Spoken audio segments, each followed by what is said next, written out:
দেখছেন দেশাত্মক বাংলা, দেশের কথা দশের কথা। নমস্কার, আপনারা দেখছেন দেশাত্মক বাংলা, সঙ্গে রয়েছি আমি প্রিয়া। আগ্নেয়াস্ত্র মাদক সহ গ্রেপ্তার 4 পাচারকারী। উত্তর 24 পরগনা জেলার বসিরহাট মহকুমার মিনাখা ও মাটিয়া থানা এলাকার ঘটনা। উত্তর 24 পরগনা জেলার বসিরহাট মহকুমার মিনাখা ও মাটিয়া থানা এলাকা থেকে বিক্ষিপ্তভাবে পুলিশ হানা দিয়ে 4 জনকে গ্রেপ্তার করে। মিনাখার কুমারজোল গ্রাম পঞ্চায়েতের মালিয়ারি গ্রাম থেকে 3 মাদক পাচারকারীকে রবিবার ভোর রাত্রে পুলিশ আধিকারিক তুষার বিশ্বাসের নেতৃত্বে একদল পুলিশ গিয়ে শেখ মফিজুল, কুতুবউদ্দিন গাজী, শেখ হাবিবুর রহমান এই 3 জনকে পাকড়াও করে। তাদের কাছ থেকে উদ্ধার হয়েছে 9.5 লিটার তরল মাদক, যার আনুমানিক বাজার মূল্য লক্ষাধিক টাকা। পাশাপাশি মাটিয়া থানার পুলিশ আধিকারিক প্রতাপ মোদকের নেতৃত্বে একদল পুলিশ গিয়ে আজ ভোরবেলা মাটিয়া এলাকা থেকে এক কুখ্যাত দুষ্কৃতীকে গ্রেপ্তার করেছে। তার কাছ থেকে উদ্ধার হয়েছে কার্তুজ ভর্তি রিভলভার। মাদক পাচারকারী ও দুষ্কৃতী সহ মোট 4 জনকে রবিবার বসিরহাট মহকুমা আদালতে তোলা হয়েছে। মাদক পাচারকারীদের সঙ্গে আন্তর্জাতিক মাদক পাচারের যোগসূত্র আছে কিনা সেটাও খতিয়ে দেখছে মাটিয়া ও মিনাখা থানার পুলিশ। পুরনো শত্রুতার জেরে প্রতিবেশীদের হাতে আক্রান্ত এক মহিলা সহ তার পরিবার। ঘটনাটি ঘটেছে মালদার ইংরেজবাজার থানার উত্তর রামকৃষ্ণপুর নবীনপল্লী এলাকায়। পুরনো বিবাদের শত্রুতার জেরে প্রতিবেশীদের হাতে আক্রান্ত এক মহিলা সহ পরিবারবর্গ। ঘটনায় আক্রান্ত মহিলা মালদা মেডিকেল কলেজ হাসপাতালে চিকিৎসাধীন। ঘটনাটি ঘটেছে মালদার ইংরেজবাজার থানার উত্তর রামকৃষ্ণপুর নবীনপল্লী এলাকায়। ঘটনায় অভিযুক্ত প্রতিবেশীদের বিরুদ্ধে ইংরেজবাজার থানায় লিখিত অভিযোগ দায়ের করেছে আক্রান্ত পরিবার। আক্রান্ত মহিলার নাম রিপ্তা দাস। ঘটনায় আক্রান্ত হয়েছে মহিলার স্বামী গৌতম দাস ও ছেলে গৌরব দাস। বাবা ও ছেলেকে প্রাথমিক চিকিৎসার পর ছেড়ে দেওয়া হলেও মহিলা গুরুতর আহত অবস্থায় হাসপাতালে বর্তমানে চিকিৎসাধীন। ঘটনায় অভিযুক্ত প্রতিবেশী শিবনাথ মণ্ডল, সিন্টু মণ্ডল, নমিতা মণ্ডল ও প্রিয়া মণ্ডলের বিরুদ্ধে থানায় অভিযোগ দায়ের করেছে আক্রান্ত পরিবার।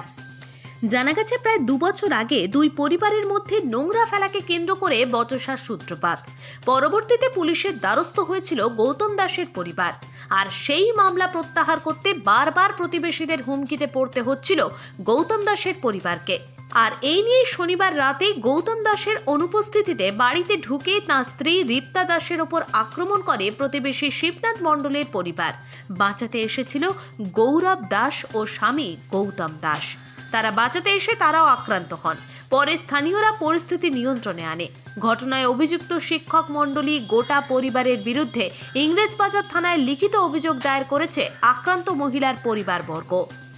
অভিযোগ পেয়ে ঘটনার পূর্ণাঙ্গ তদন্ত প্রক্রিয়া শুরু করেছে ইংরেজবাজার থানার পুলিশ। আমার প্রতিবেশী শিবনাথ মণ্ডল শিবু করে ডাকে, আমাদের বাড়িতে ওরা নোংরা টোংরা ফেলতো। এই জন্য আমরা থানাতে কমপ্লেন জানিয়েছিলাম। এটাই ওদের রাগ। ওরা বারবার হুমকি বলতো, দিত যে তোমরা তাড়াতাড়ি এটা তুলে নাও, নাহলে তোমাদের শেষ করব। কিন্তু আমরা এটা তুলিনি। যে প্রশাসনের একটা দায়িত্ব নিয়েছিলাম যে তারা কাজটা করবে, কিন্তু তারা আমাদেরকে বারবার হুমকি দিত। এই সুযোগটা তারা কালকে পেয়ে যায়। আমি নাইট ডিউটি করি। আমি যখন খেয়ে দিয়ে নাইট ডিউটি করতে যাচ্ছি, এমন অবস্থা আমার ছেলে এবং বউকে ওরা মারে এবং তলপেটে মারে, হাতে পারে এবং এমন করে মেরেছে হাত কেটে দিয়েছে। আমার ছেলের মুখ কেটে গেছে। এবং তারপরে যখন আমি জানতে পারি যে তারা আমার স্ত্রীকে বা ছেলেকে মারছে, সেই সমস্ত আমি সাইকেল নিয়ে আসি, তখন আমার উপর তারা ইট ছুঁড়ে মারে। ইটটা আমার হাতে লাগে এবং আমার বুকে লাগে এবং পেটে লাগে। মনে হয় কোনো পুরাতন আক্রোশ বা পুরাতন বিবাদ নিয়ে এই গণ্ডগোলটা ছিল। এর আগে ওরা, আমরা যখন বাড়ি তৈরি করছিলাম তখন আমাদের বাড়িতে ওরা নোংরা ফেলতো। এই জন্য আমরা থানাতে কমপ্লেন করেছিলাম, কিন্তু ওরা বারবার হুমকি দিতে যে তোমরা তাড়াতাড়ি কমপ্লেনটা তুলে নাও, কিন্তু আমরা তুলিনি। মনে হয় এই জেরে আবার ওরা রিয়াকশন নিয়ে নিয়েছে। কালকে আমি না আসতে পারলে মেরে ফেলতো। আমার ছেলে যদি না থাকতো আমি মেরে ফেলতো হয়তো।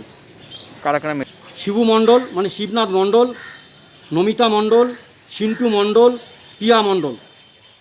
বউকে আমি হাসপাতালে নিয়ে গেছিলাম, আমার ছেলেকেও হাসপাতালে নিয়ে গেছি। আজকে আবার থানাতে আমরা জিডি করার জন্য এসেছি, কমপ্লেন জানানোর জন্য এসেছি। ভর্তি ছিল কালকে, আজকে ছুটি পেয়েছে 12টায়। আমি এখন কমপ্লেন করার জন্য এসেছি। কমপ্লেন করলাম আমরা আজকে। ট্রাফিক পুলিশের উদ্যোগে কম্বল বিতরণ হাসনাবাদে। হাসনাবাদ ট্রাফিক পুলিশের ভারপ্রাপ্ত আধিকারিক শ্যামল দাসের তত্ত্বাবধানে শীতকালীন দুস্থ মানুষদের মধ্যে কম্বল বিতরণ করা হয়। ট্রাফিক পুলিশের উদ্যোগে কম্বল বিতরণ অনুষ্ঠান পালিত হলো হাসনাবাদে। হাসনাবাদে ট্রাফিক পুলিশের ভারপ্রাপ্ত আধিকারিক শ্যামল কুমার দাসের তত্ত্বাবধানে এদিন দুস্থ মানুষদের মধ্যে শীতকালীন কম্বল বিতরণ করা হয়। এদিনের অনুষ্ঠানে বিশিষ্ট অতিথি হিসেবে উপস্থিত ছিলেন বসিরহাট পুলিশ জেলার DSP traffic আনন্দজিৎ Hore.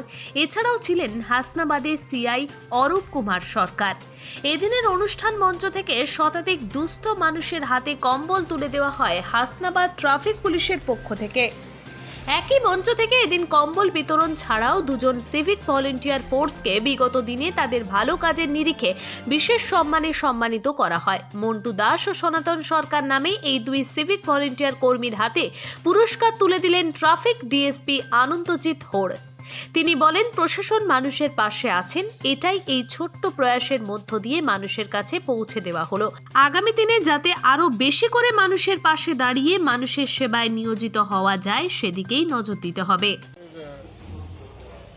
Hasnabad traffic guard তথা বসিরহাট পুলিশ জেলার একটি ছোট্ট প্রয়াস ছিল কিছু মানুষের পাশে দাঁড়িয়ে কম্বল বিতরণ করা, তাদের মধ্যে সেভ ড্রাইভ সেভ লাইফের বার্তাটা পৌঁছে দেওয়া এবং প্রশাসন সরকার যে তাদের পাশে আছে এটাই আমাদের এই ছোট্ট প্রয়াসের মধ্যে দিয়ে এই বার্তাটুকুই পৌঁছে দেওয়া হয়েছে তাদের মধ্যে। কতজন মানুষের কাছে পৌঁছলেন? আজকে আমরা 100 জন লোকের মধ্যে আমরা ডিস্ট্রিবিউশন করেছি। তৃণমূলের নেতানেত্রীরা আমার বিরুদ্ধে ষড়যন্ত্র করছে। বহরমপুর কংগ্রেস কার্যালয়ের সাংবাদিক বৈঠকে উপস্থিত হয়ে এমনটাই জানালেন অধীর রঞ্জন চৌধুরী। বাংলার তৃণমূল সরকার অধীর রঞ্জন চৌধুরীকে বিভিন্ন রকম ষড়যন্ত্রে ফাঁসানোর চেষ্টা চালাচ্ছে। রবিবার বহরমপুরের কংগ্রেস কার্যালয়ে সাংবাদিক বৈঠকে জানালেন অধীর রঞ্জন চৌধুরী। তিনি বলেন, বেশ কিছুদিন আগে পণ্ডিচেরিতে একটি গোষ্ঠীদ্বন্দ্বে একজন খুন হন, সেখানে অধীর চৌধুরীর নাম জড়িয়ে দেওয়া হয়েছে। পশ্চিমবঙ্গ সরকার ওয়ারেন্ট ইস্যু করেছে, অধীর চৌধুরীকে খুঁজে পাওয়া যাচ্ছে না। মুখ্যমন্ত্রীর বক্তব্য ছিল, এখন ও বিজেপি হয়ে গেছে, মুসলিম ভোট দেবে না, এ কথাও বাংলার মানুষের সামনে প্রচার চালানো হচ্ছে। বাংলার সবচেয়ে বড় চিটফান্ড সারদা বিভিন্ন সংবাদ মাধ্যমে এই খবর প্রকাশ হয়েছিল। সেখানে নাকি অধীর চৌধুরী 6 থেকে 8 কোটি টাকা নিয়েছে। অধীর চৌধুরী নিজে বলেন, সব রকম ভাবেই কংগ্রেস দল ও তাকে বিভিন্ন কৌশলে ফাঁসানোর চেষ্টা চালানো হচ্ছে। মুখ্যমন্ত্রী মমতা বন্দ্যোপাধ্যায় সারদার টাকা উদ্ধারের কথা ঘোষণা করেছিলেন, কিন্তু এখনও সেটা উদ্ধার করা হয়নি। কংগ্রেস দল প্রথম সারদার তদন্তের জন্য সুপ্রিম কোর্টে যায়, অথচ 7.5 বছর পর যখন কোনো দিক পাওয়া যাচ্ছে না, চোর ডাকাত খুনি মানুষ খেলো না, এখন নতুন চক্রান্ত তৃণমূলের অধীরকে ফাঁসানো। সারদার কর্তা সুদীপ সেন জেল কর্তৃপক্ষের চিঠি দেয় এবং সেই চিঠি ঊর্ধ্বতন কর্তৃপক্ষকে পাঠানো হয়। প্রধানমন্ত্রী এবং মুখ্যমন্ত্রীর কাছে সেই চিঠি পাঠানো হয়। সেখানে অধীর চৌধুরীর সারদার টাকা নিয়েছে বলে অভিযোগ আনা হচ্ছে। দিদি, আপনি রাজনীতি করুন, আপনি ভয় পেয়ে গেছেন, তলে তলে যোগাযোগ করার চেষ্টা চালাচ্ছেন। সামনে ভোটকে লক্ষ্য রেখেই কংগ্রেস কর্মী এবং আমাকে ফাঁসানোর চেষ্টা করা হচ্ছে। লক্ষ্য চেষ্টা করলেও অধীর চৌধুরীর ভাবমূর্তি নষ্ট করতে পারবেন না, জানালেন সাংসদ। किसी पत्रकारों ने पूछा कि आपके खिलाफ कोई शिकायत, जेल के अंदर पिछले 7.5 साल से गुजर रहे हैं एक प्रिजनर ने लिखा है। कहा गया है कि बंगाल में जो घोटाले हुए थे, जिसको हम कहते हैं कि चीट फंड घोटाले, ये चीट फंड घोटाले के अंदर एक दरिंदो जिन्होंने हजारों आम लोगों को पैसा लूटा, जो जेल की सलाखे के पीछे पिछले 7.5 साल से सर रहे हैं, उन्होंने इल्ज़ाम लगाया कि आपको उन्होंने कई करोड़ रुपया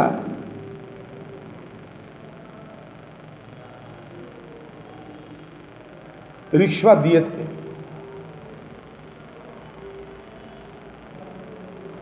और सिर्फ मैं ही नहीं, बंगाल में और 2 लीडर्स लोगों को भी उन्होंने ये पैसा खर्च करने के लिए दिया था। बंगाल में जब ये घोटाले की घटना उजागर हुई थी,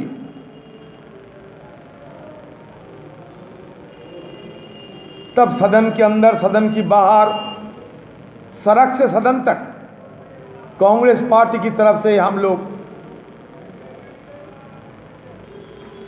ये लूटे हुए पैसा वापस कराने के लिए आंदोलन छेड़ा था। हमारा मुहिम यही था कि बंगाल की सरकार कोई ठोस कदम उठाए, क्योंकि हजारों करोड़ रुपया जैसे लूटा गया ये वापस ही हो। सिर्फ एक ही घोटाला नहीं, बंगाल में इसी तरह कई घोटाले हुए हैं, जिसके बदौलत 20 से 25 लाख आम लोग बंगाल की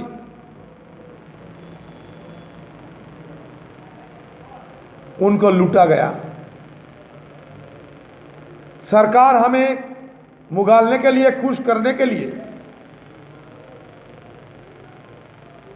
एक जांच टीम जरूर बनाई, लेकिन कुछ ही दिनों बाद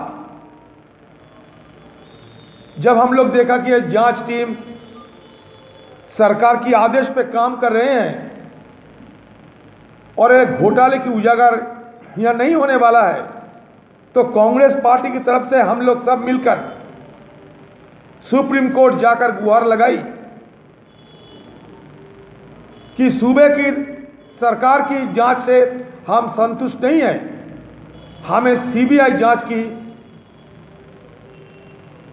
मौका दिया जाए, क्योंकि इस घोटाले को मद्देनजर सीबीआई को इस जांच की जिम्मेवारी देना वाजिब है। यह हमारी तर्क था और सुप्रीम कोर्ट ने सीबीआई जांच की आदेश भी मंजूर किए। এখন সময় একটি বিরতির। ফিরে আসছি বিরতির পর, সঙ্গে থাকুন।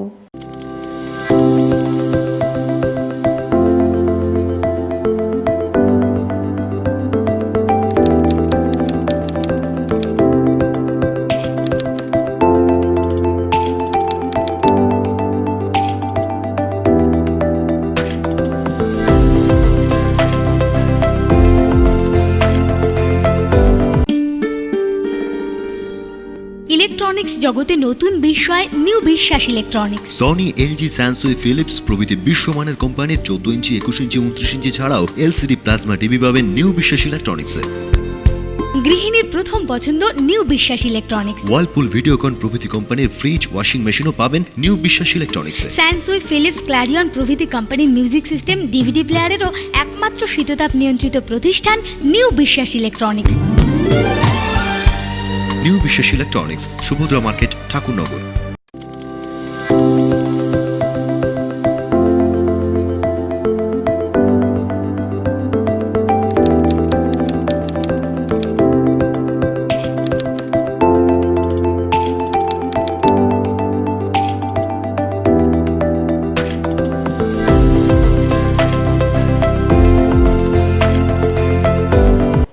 ফিরে এলাম বিরতির পর।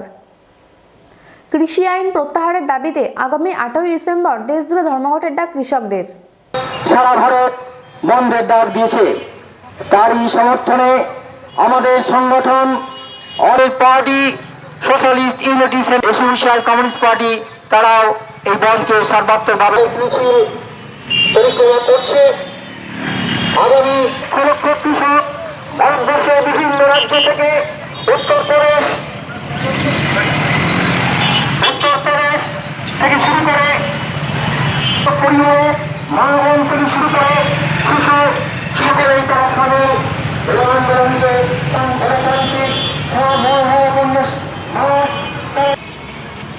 আজকে আমাদের কর্মসূচি হচ্ছে, আপনারা সকলেই জানেন যে আমাদের দেশে এক ঐতিহাসিক আন্দোলন চলছে।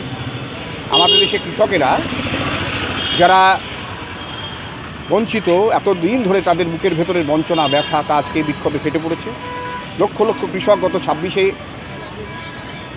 নভেম্বর থেকে তারা দিল্লির চারিদিকে সিংহু বর্ডারে তারা লক্ষ লক্ষ কৃষক তারা অবস্থান করছে এবং তাদের দাবি হচ্ছে বর্তমান যে কেন্দ্রীয় সরকার এই করোনার অতিমারির সুযোগ নিয়ে ভয়ঙ্করভাবে মানুষের উপরে যে আক্রমণ একের পর এক নামিয়েছে, তার মধ্যে অন্যতম হচ্ছে 3টি কালা কৃষি বিল তারা পাশ করেছে, আইনে পরিণত হয়েছে তা, এবং তার সঙ্গে অত্যাবশ্যকীয় পণ্য আইন যেটাকে তারা রদ করে দিয়েছে। এবং এর ফলে হলো সেটা হচ্ছে যে কৃষকদের যতটুকু অধিকার ছিল, ফসলের এমনিতেই তাদের কোনো অধিকার ছিল না, বিক্রির পরে তাদের কোনো অধিকার ছিল না, কিন্তু এই সংগ্রামে সমস্ত স্তরের কৃষক সংগঠন যোগ দিয়েছেন, ছাত্র, যুব, মহিলা, শিক্ষক সংগঠন যোগ দিয়েছেন। আমরা আমাদের কৃষক সংগঠন AIKKMS-এর পক্ষ থেকে এই সংগ্রামের অন্যতম একটা সংগঠক রূপে আমরা ওখান থেকে প্রথম থেকে অবস্থান করছি এবং সর্বভারতীয় কৃষক সংযুক্ত কিষাণ মোর্চা যেটা হচ্ছে তারাও একটা কাজ করছেন। ফলে আগামী 8ই ডিসেম্বর এই কিষাণ সংগঠনগুলি সর্বভারতীয় ধর্মঘটের ডাক দিয়েছে। আজকে আমরা বহরমপুর শহরে এই সর্বভারতীয় ধর্মঘটের সমর্থনে আজকে একটি প্রচার মিছিল, একটি বাইক র্যালি এখন হবে। সর্বস্তরের মানুষের কাছে আমরা আবেদন জানাচ্ছি যে কৃষকরাই শুধু বিপন্ন নয়। সামনেই বিধানসভা নির্বাচন, আর এই নির্বাচনকে লক্ষ্য রেখেই প্রতিনিয়ত মুর্শিদাবাদে শক্তি বৃদ্ধি পাচ্ছে মিম। সামনেই বিধানসভা নির্বাচন, আর এই বিধানসভা নির্বাচনে প্রতিদ্বন্দ্বিতা করার লক্ষ্যে পশ্চিমবঙ্গের বিভিন্ন বিধানসভা এলাকায় গিয়ে কখনো কর্মী সভা, কখনো জনসভা, কখনো সমাবেশ, কখনো জনসমাবেশ থেকে শুরু করে বিভিন্ন দলীয় কর্মসূচির মধ্য দিয়ে দলের বিস্তার ও প্রভাব বাড়ানোর চেষ্টা চালিয়ে গিয়েছে মিম। এবার মুর্শিদাবাদের ডোমকল বিধানসভার ঘোড়ামারা অঞ্চলের কামড় দিয়ার ঘাটপাড়ায় কর্মী সভা করলেন ইমরান সুলাঙ্কি, ইনায়েতুল্লাহ সহ আসাদুল শেখের দাবি মুর্শিদাবাদের মিম পার্টির অবস্থান খুবই কাছে এবং আগামী বিধানসভা নির্বাচনে প্রতিদ্বন্দ্বিতা করবে। তিনি আরও বলেন, যেখানে যার সংগঠন সে সেখানে প্রার্থী দিয়ে জিতিয়ে আনবে, এটাই দলীয় কর্মসূচি সকল দলের। আজকের এই মঞ্চ থেকে তিনি কংগ্রেস সাংসদ অধীর রঞ্জন চৌধুরীর কখনো তৃণমূল নেতাকর্মীকে আটক করে কড়া ভাষায় আক্রমণ করেন। এদিন তিনি বলেন, আজ প্রথম মিটিং, তবে এরপরে বিভিন্ন তালিকা অনুযায়ী মিটিং মিছিল হবে এবং দলের প্রসার বাড়ানো হবে। अब इनका तेल निकालेगा माइनॉरिटी, दलित और आदिवासी इसका तेल निकाल कर छोड़ेगा।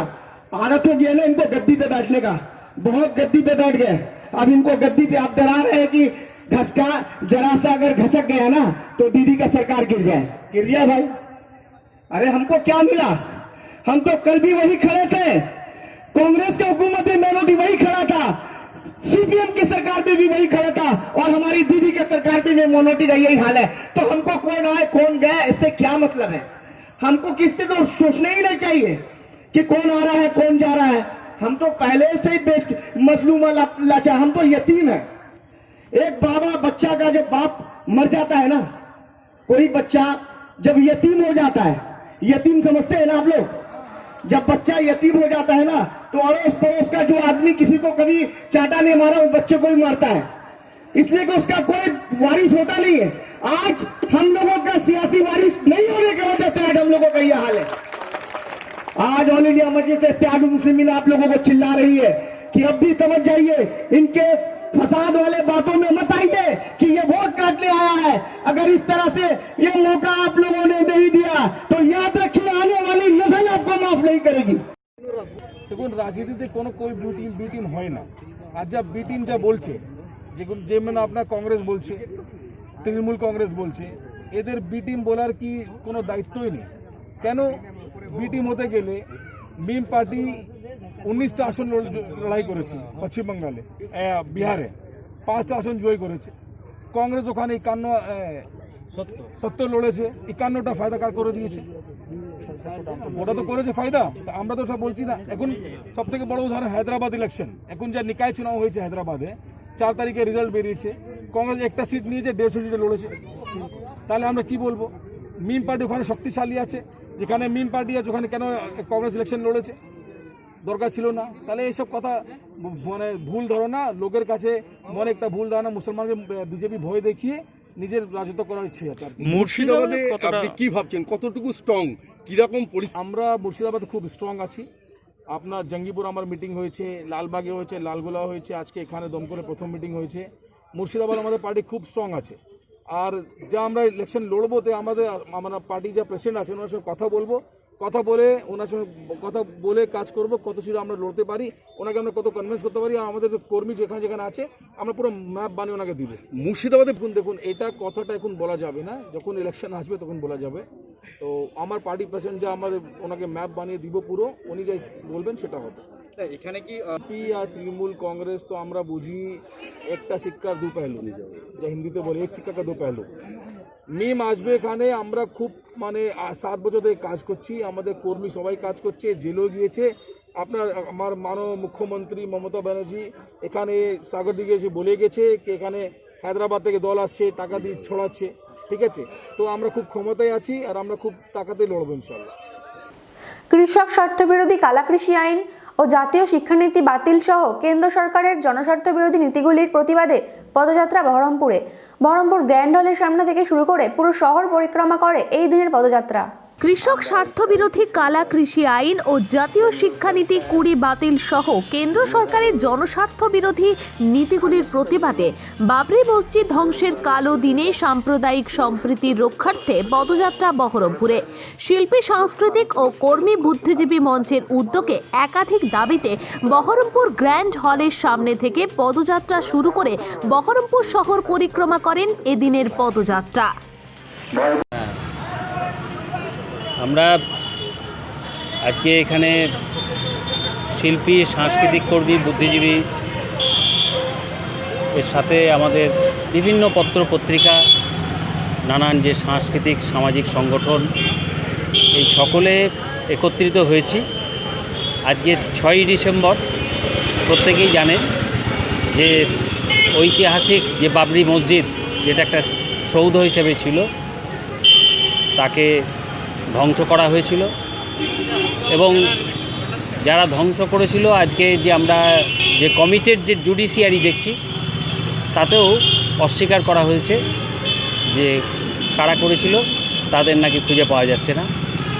কিন্তু সম্প্রতি আমরা যেটা দেখছি, এই সাম্প্রদায়িক যে বিভাজন, এনআরসি বলুন বা পরবর্তী ক্ষেত্রে এই অযোধ্যার রায়, নানানভাবে যে সাম্প্রদায়িক বিভাজনের নীতি, একদিকে মানুষকে এরকমভাবে বিভেদ করা হচ্ছে, আর অন্যদিকে আমরা দেখতে পাচ্ছি যে কৃষক স্বার্থবিরোধী যে কালা যে আইন, যে আইনের প্রতিবাদে আজকে কৃষকরা দিল্লির যে সিংহ সীমান্তে আজকে তারা লাখে লাখে যে অবস্থান করছে, আমরা তাকে সংহতি জানাচ্ছি। আমরা এই যে রেল সহ রাষ্ট্রায়ত্ত যে সংস্থা, তার যে বেসরকারীকরণ করা হচ্ছে তার প্রতিবাদ করছি। সেই সাথে এই যে জাতীয় শিক্ষানীতির নাম করে যে শিক্ষা ধ্বংসকারী যে নীতি এবং গৈরিকীকরণ করছে, সাম্প্রদায়িকীকরণ করছে, তারও প্রতিবাদ করছি। ফলে সেই প্রতিবাদেই আজকে আমরা এখানে শিল্পী, সাংস্কৃতিক কর্মী, বুদ্ধিজীবী, নানান স্তরের মানুষ আমরা সমবেত হয়েছি। আমরা এই গ্র্যান্ড হল থেকে আমরা একটা পদযাত্রা করব এবং এই পদযাত্রা গোড়াবাজার নিমতলা পর্যন্ত যাবে। আমাদের আজকের কর্মসূচি হচ্ছে এইখানে। এখনকার মতন এই পর্যন্তই। দেখতে থাকুন দেশাত্মক বাংলা, দেশের কথা, দশের কথা।